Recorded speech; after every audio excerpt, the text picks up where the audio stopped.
We see the end is imminent. We're so close. Now the end is clearly in sight. We don't want to give up now. Don't give up. Not give up. Not to give up.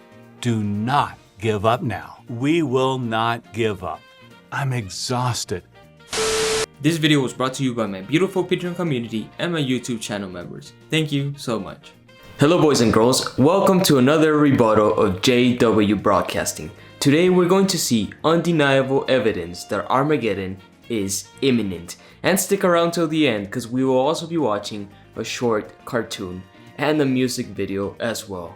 Yeah, it's about to get culty. You know, as always, we're doing the cringe challenge, so if you cringe, you lose, and when you cringe, let me know the exact moment you lost it. Are you ready? Let's get into it. Welcome to JW Broadcasting. This month marks 10 years since the first program debuted. 10 years? No way. It feels like only yesterday that the world was introduced to Stephen Lett's beautiful face. What a time to be alive. This is the October 2024 edition of JW Broadcasting.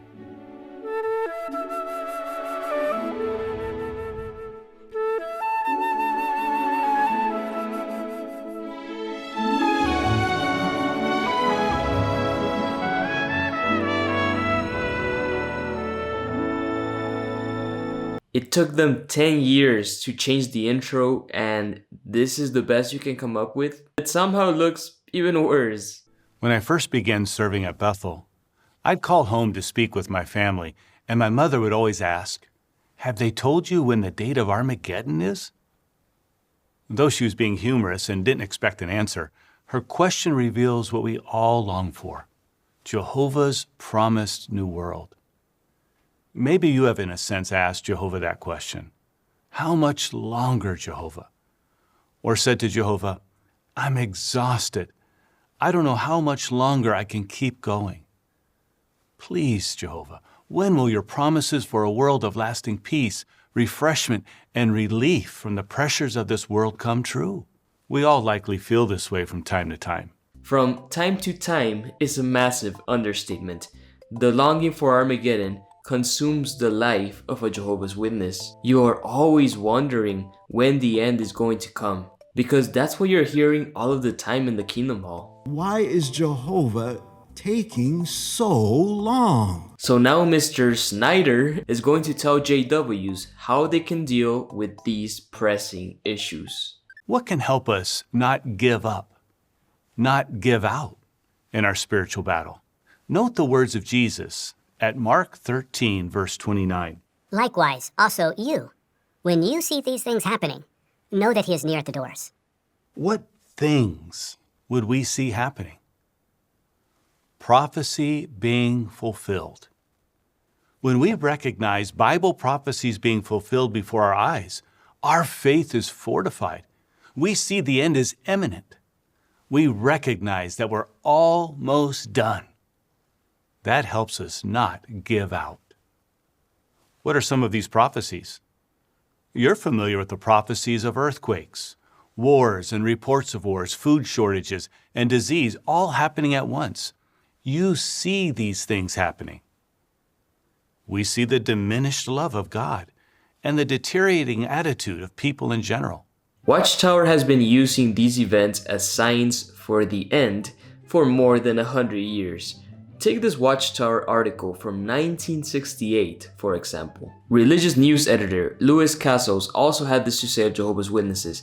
Their phenomenal growth rate is the result of a zeal for evangelism which puts the established churches to shame. Every witness is regarded as an ordained minister and is sent out to ring doorbells, pass out literature on street corners, and preach the kingdom message to as many people as possible. Behind this passion for convert winning is the firm conviction of the witnesses that the end of human history is imminent. They expect it to come at any hour and almost certainly within the next 10 years. That was written almost 6 decades ago. How about this little gem, also from 1968? Hence, from seeing these things occurring, what do we know? We know that the divine agency for our deliverance, the kingdom of God, is near. What should we do then to prove that we do believe this? Jesus said, "But as these things start to occur, raise yourselves erect and lift your heads up, because your deliverance is getting near."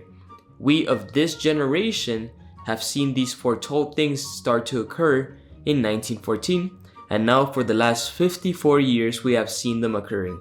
So our convictions have been confirmed. From a long train of foretold events, we know that the kingdom of God is getting near to its act of destroying the system of things and its supporters at Armageddon and bringing about our glorious deliverance. Yeah, remember that JWs used to teach that the generation that saw the events of 1914 would not pass away before the arrival of Armageddon. Since that obviously didn't happen, the governing body was forced to scrap that teaching and replace it with a convoluted theory that is frankly an insult to anyone's intelligence. This religion has been proclaiming the end since its very inception, and it has used the same old vague signs as evidence of its claims. Natural disasters, wars, famines, things that have always existed. And I just mentioned 2 examples out of thousands of articles insisting that the end is near. So here's an extra challenge for you, dear viewer. You have to take a shot of alcohol every time you hear the phrases, "the end is soon," or "don't give up." Your liver is gonna thank me. As foretold, this good news of the kingdom is being preached worldwide, now in over 1,000 languages. You see these things happening. As a result of Christ's rule, the knowledge of Jehovah is abundantly overflowing. You see these things happening. And what about Isaiah 45:18? Here, Jehovah calls himself the maker of the earth, who did not create it simply for nothing, but formed it to be inhabited. Today, scientists say that the world is on the brink of becoming uninhabitable.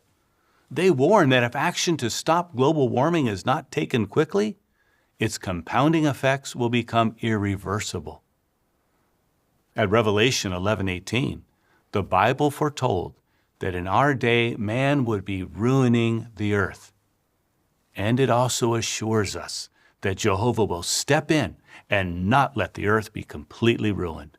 Now, global warming is a very real threat. We've seen the effects in the past years, but guess what? The Bible doesn't speak about global warming because this concept did not exist back then. So cherry picking this verse from Revelation and applying it to climate change or pollution is reading way too much into the text. Some may wonder how much worse things will get. Interestingly, at Luke 17:20, Jesus said this. Luke 17:20, "The kingdom of God is not coming with striking observableness." What? Didn't you just tell us that we can see clear signs of the imminent end? Bruh. This means that world conditions during the last days would not be so extreme that people would be forced to believe that the end is near. As Matthew 24:37 through 39 indicates, they would still be eating and drinking, getting married, and able to carry on their everyday lives. Okay, let's take a moment to reflect on this nonsense. First of all, we can see obvious signs that the end is near. However, these signs are not so obvious as to actually convince most people that the end is near. So everyone just keeps living their normal lives and you're supposed to live as if the end is coming tomorrow. Okay. How should this affect us? It should fortify us not to give up. At Mark 13:35, Jesus said we must keep on the watch. This means stay awake, be on guard.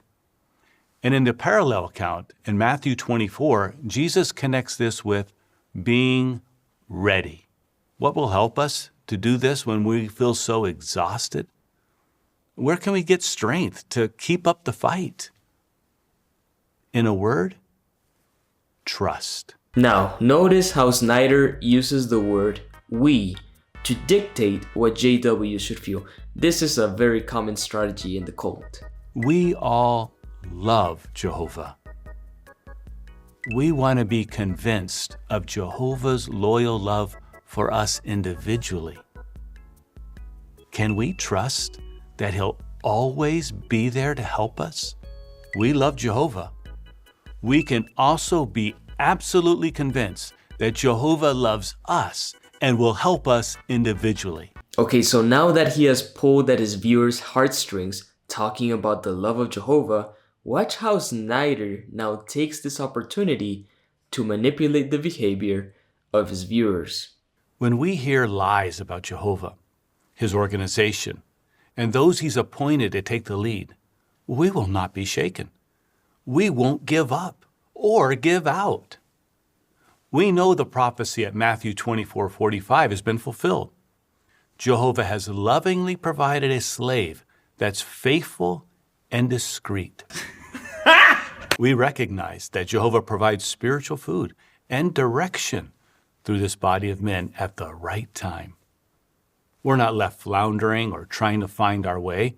Therefore, we remain obedient and responsive to the direction we receive. We never dismiss it, even if it doesn't appear practical from a human standpoint. Trusting Jehovah includes trusting His representatives.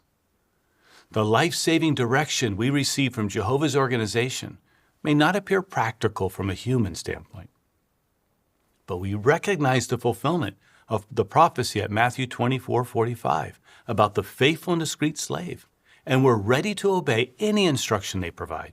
Yes, boys and girls, you are expected to follow the orders of the governing body, even if these orders don't seem to make any sense. They have been repeating this mantra for several years now, and it's super disturbing because this call to complete obedience is the type of thing that drives people to do horrific things like drink the Kool-Aid in Jonestown. And this sort of language has scared a lot of ExJWs, thinking that Watchtower is gonna pull a Jonestown and ask their followers to do something unbelievable, but I don't think this is the case. Watchtower doesn't want your obedience in the future, they want your obedience in the now. So what they're saying is you need to put your trust in the governing body over your own intuition. It's a form of gaslighting.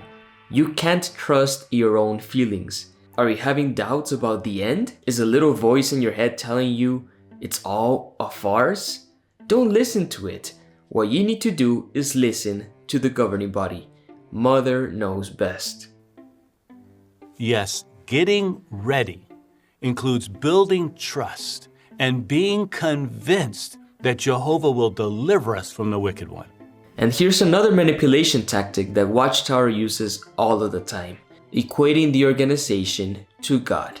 In this religion, disobeying the organization is tantamount to disobeying Jehovah himself. This is a masterclass in manipulation.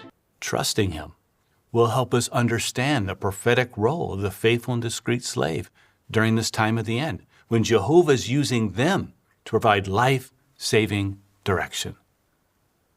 This direction is helping us to stay ready. Nah, dude, all the faithful slave is doing is confusing the hell out of their followers and gaslighting them to oblivion. In this very same broadcast, we're gonna see a little drama that actually contradicts everything this dude is saying. It's insane.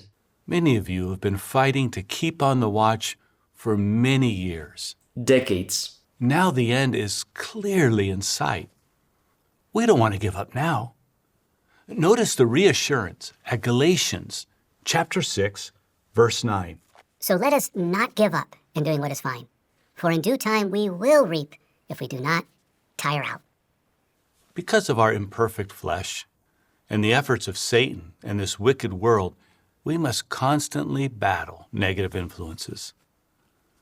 Some of you, dear brothers and sisters, must fight hard every day to maintain your relationship with Jehovah. Don't give up.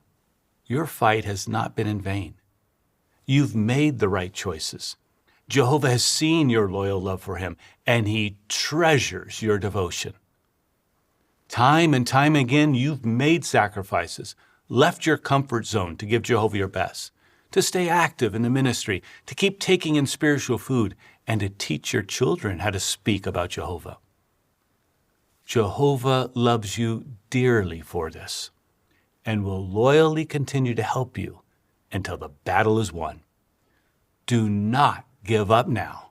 Whether we're young or old or in between, we will not give up. We're so close.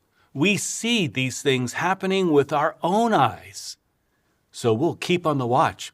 We'll trust Jehovah with all our hearts. We'll trust Jehovah's arrangements, and we will not give out in our spiritual battle, because we will reap rich blessings soon, very soon.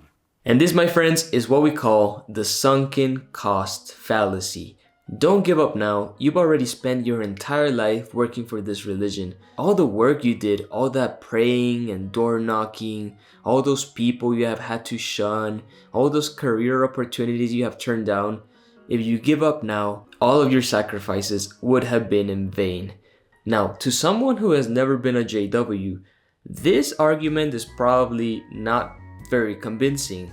But get in the shoes of a believer for a second, a believer who has sacrificed their best years for the religion, and the realization that they have wasted their life for a lie becomes incredibly difficult to accept. That's why it's much more difficult for our parents to leave this religion than it is for the younger generations. It's not because our parents are less intelligent. In fact, they have more reasons to doubt the religion, since they've seen more instances of the end not coming in their lifetime. And they also have access to the same internet that we do. So no, what keeps our parents and grandparents shackled to this religion is the sunken cost fallacy.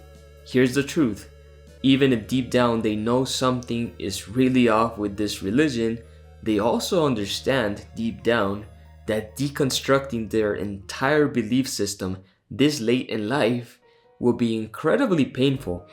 And add to that all of the social ties that would be affected if they ever decide to leave, and well, no wonder most decide to stay. So this belief in an imminent end is absolutely crucial to this religion, because without an imminent end, then members would have the time to reconsider their belief system, and then they would actually leave. You know, I can't wait to replay this broadcast 20 years from now, because it's gonna age like milk. We see the end is imminent. We're so close. So tell me, did you survive the drinking challenge, or are you writing this comment from a hospital bed?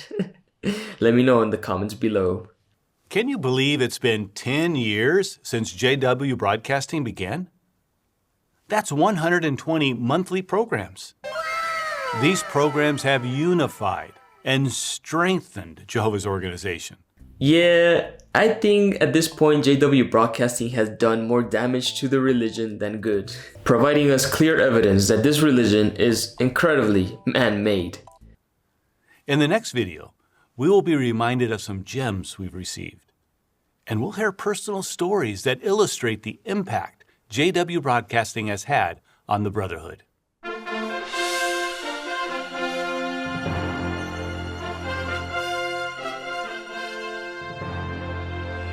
We warmly welcome you, dear brothers and sisters, for our first JW Broadcasting monthly program.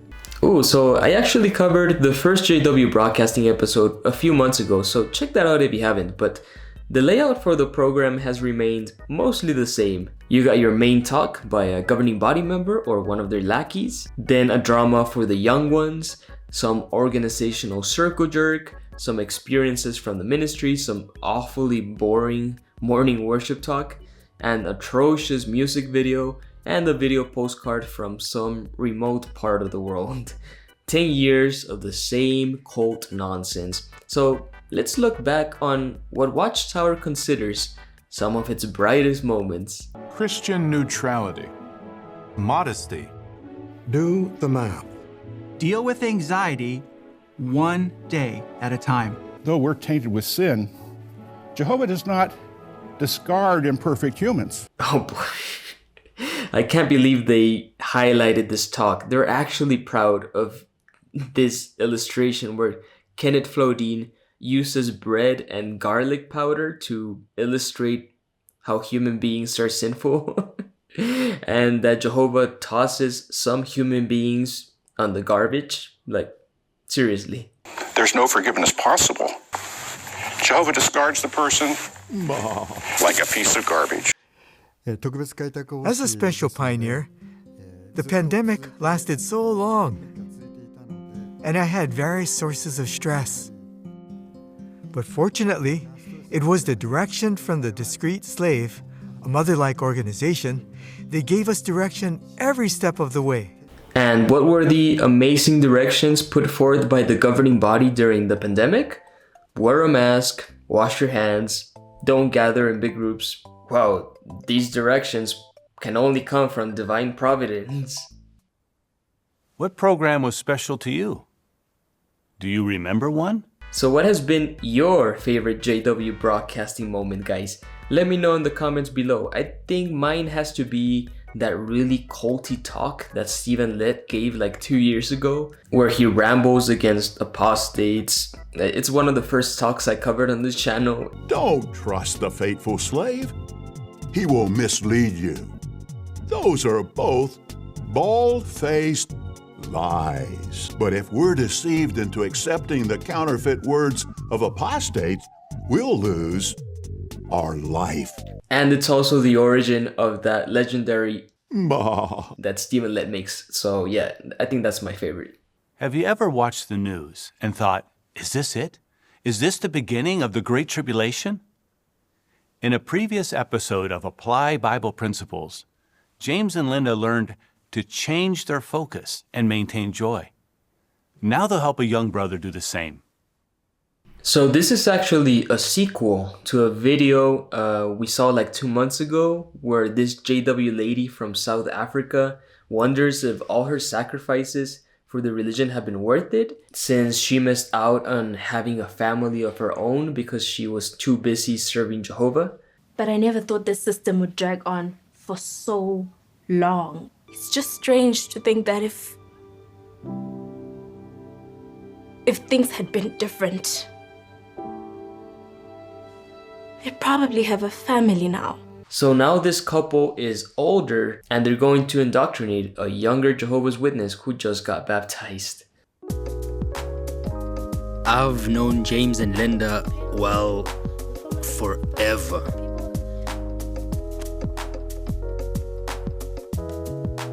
They were there when my family fell away.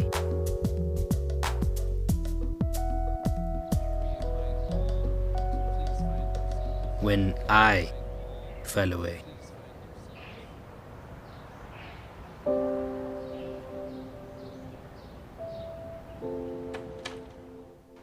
I knew it was the truth.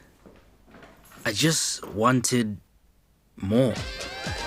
Oh no, not higher education.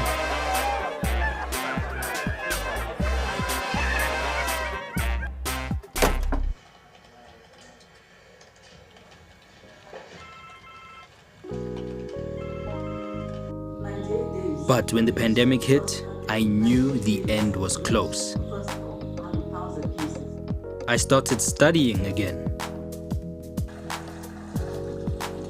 and got baptized just in time. Just in time before Armageddon, which is imminent.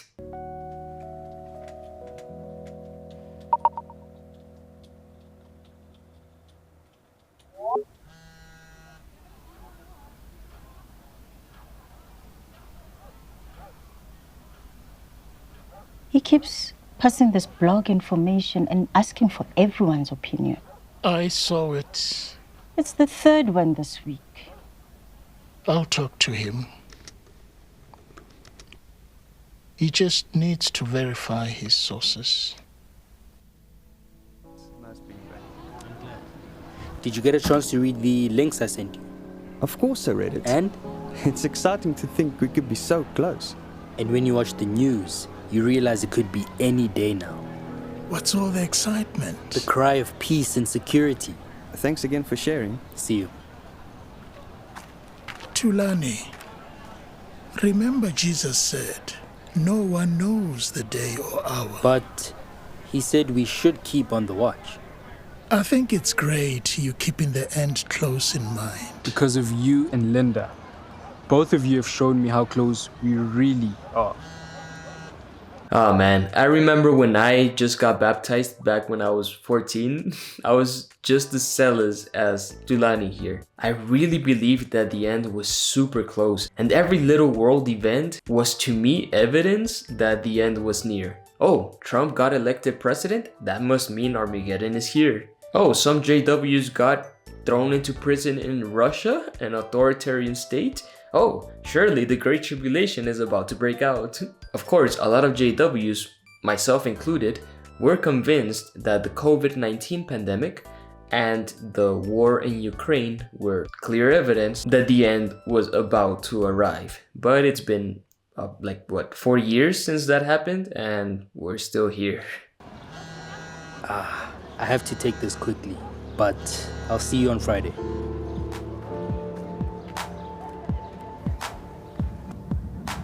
I saw what was happening in the world, and you both helped me put it all together.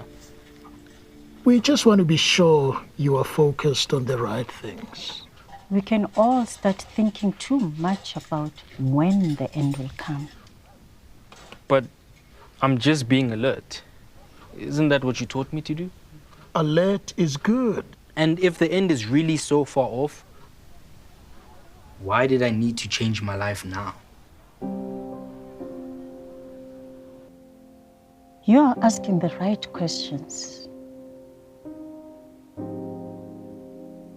There was a moment in our lives when we focused too much on the when rather than the why we were serving Jehovah. It affected our zeal, our happiness, our perspective. And we'd never want that for you. We don't know when the end will come. Could be tomorrow. Could take a little longer. But what matters is the kind of person we are when it comes. So focus on your love for Jehovah, His organization, His work. Take the excitement you have and direct it the right way.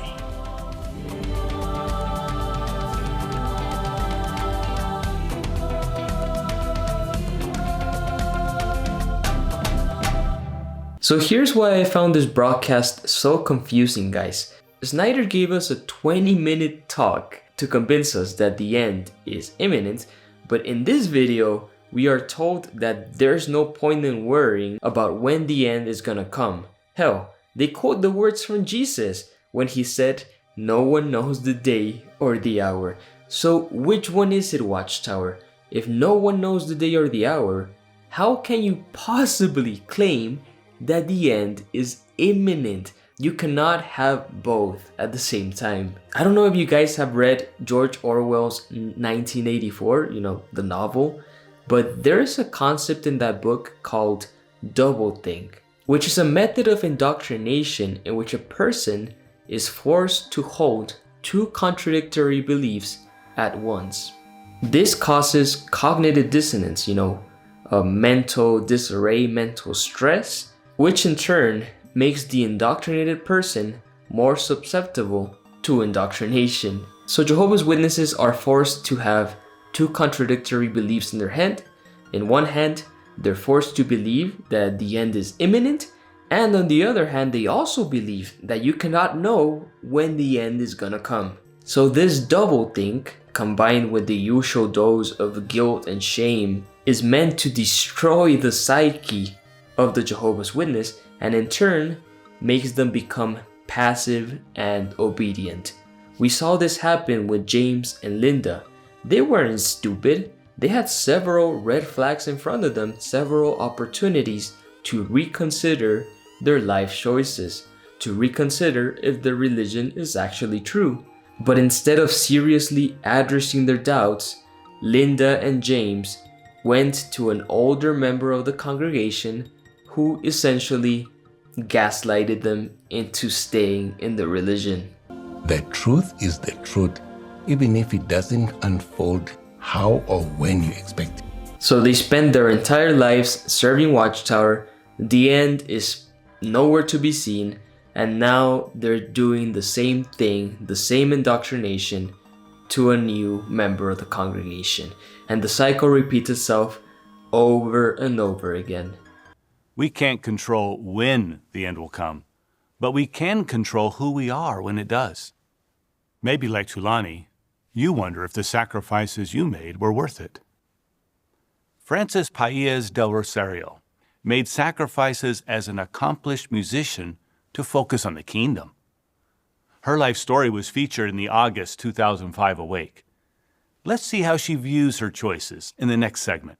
So now we get this interview with Francis Rosario, who belonged to a band from the Dominican Republic, but she left her music career to serve Jehovah. Remember, you can't be a celebrity and a Jehovah's Witness at the same time, unless you're Serena Williams. Then it's totally okay. After a concert, there was that emptiness inside. It's so different to the way I feel after a meeting with the brothers and sisters, or after I give a Bible study, or after a day serving at Bethel with Roberto, my husband. That happiness doesn't go away. There's nothing better than that. It's crazy how they use her story to convince young Jehovah's Witnesses not to pursue a career in music, even though this lady probably still receives considerable royalties from her music. I'm telling you, this religion is so tone deaf. Next, we get a new installment of Iron Sharpens Iron, in which JWs are taught how to use the jw.org website to manipulate vulnerable people.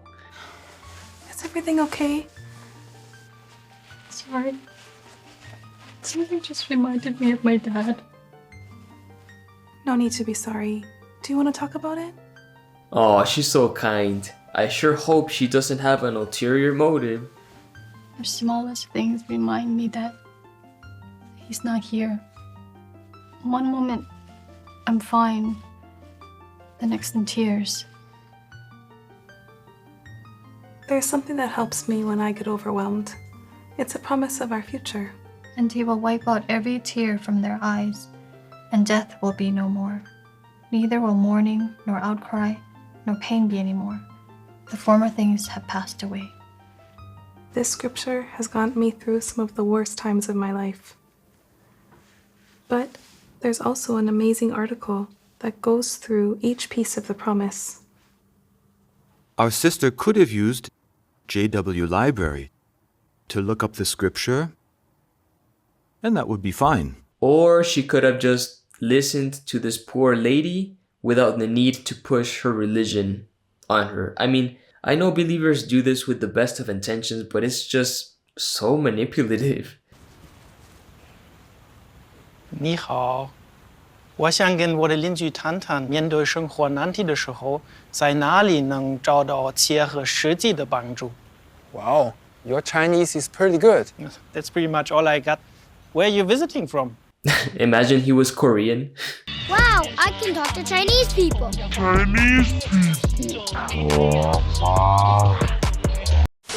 This month's music video shows how small acts of kindness can blossom into something unexpected.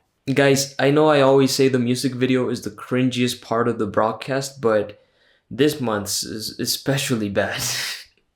Do you like country music? Save a horse, ride a cowboy. Everybody says, save a horse, ride a cowboy. Because if you don't, what you're about to see will make you cringe into oblivion. Brace yourself, cowboy.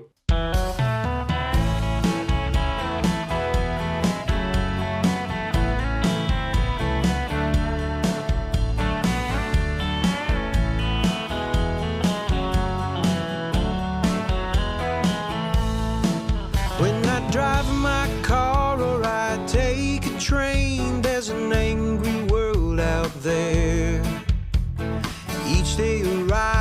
when so many lives have heavy loads to bear. Then Jehovah's words come back to me, be patient, calm, and kind. And no matter where, say a silent prayer for a peaceful state of mind. Living peacefully in a peaceless world is easier said than done. But if you can do it now, just imagine how it'll feel when the new world comes. So you can probably tell where this is going. This wicked unbeliever is seeing some JWs perform basic acts of kindness as if they were the only ones capable of doing so, and that's gonna open his heart to receive the message of Jehovah. Then the weekend comes and we're taking turns sharing good news door to door. But something someone heard brings an angry word, and we hear the lion roar. With the Bible's words speaking loud and clear, we prepare to take our leave. There's no wood about, so the fire goes out and we go our way in peace. Living peacefully in a peaceless world is easier said than done. But if you can do it now, just imagine how it'll feel when the new world comes. Living peacefully in a peaceless world is easier said than done. It's crazy how they got rid of these two photos of these dudes just being dudes, because apparently Jehovah doesn't like it when you catch big fish and when you wear your cap backwards. Those are things worldly people do. But if you can do it now, just imagine how it'll feel when the new world comes.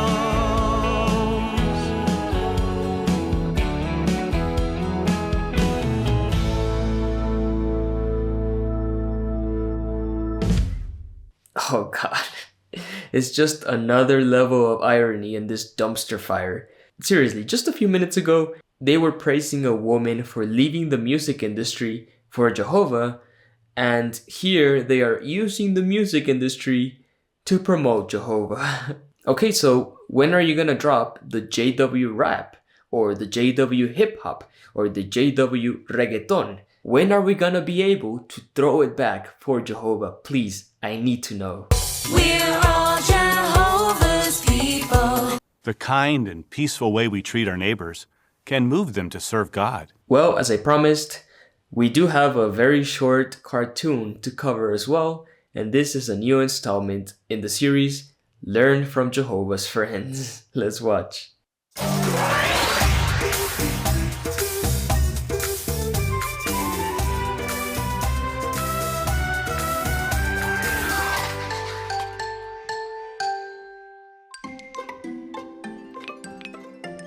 He still speaks through his faith. Whoa. Have you read about Abel? Even after 6,000 years, he still speaks to us through his faithful example. That's incredible, especially considering his living situation. A lot of family drama. Okay, so the Bible mentions Abel very, very briefly. He basically just shows up in the story and he offers a sacrifice, and his brother gets jealous and brutally murders him. And that's it. We don't have too much to work with here. But let's see how much fan fiction Watchtower can attach to this rather obscure figure. Come on, let's take a look at that account. Abel's parents were Adam and Eve. They disobeyed Jehovah.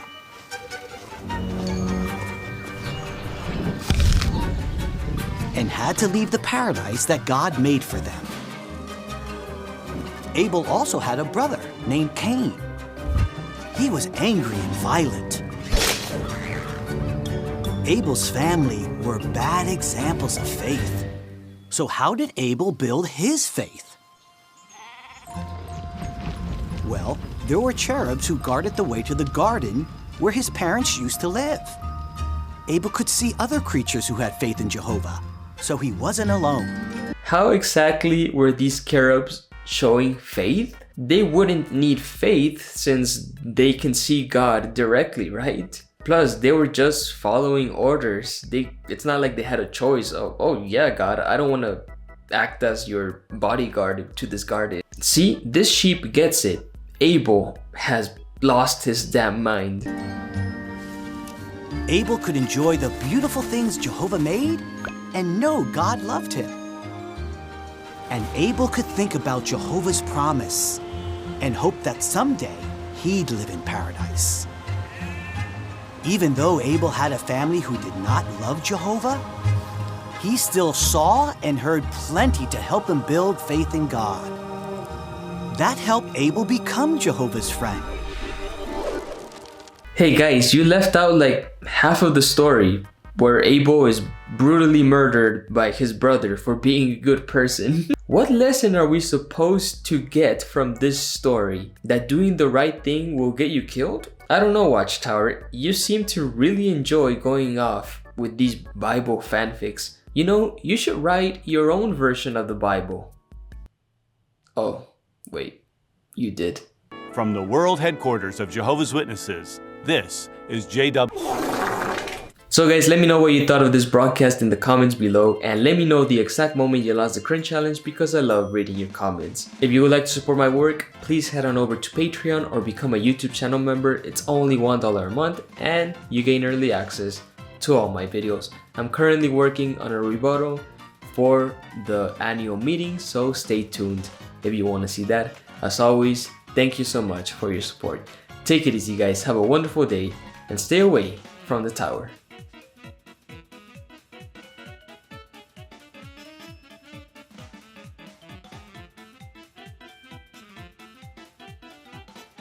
Bah. Goodbye, little sheep.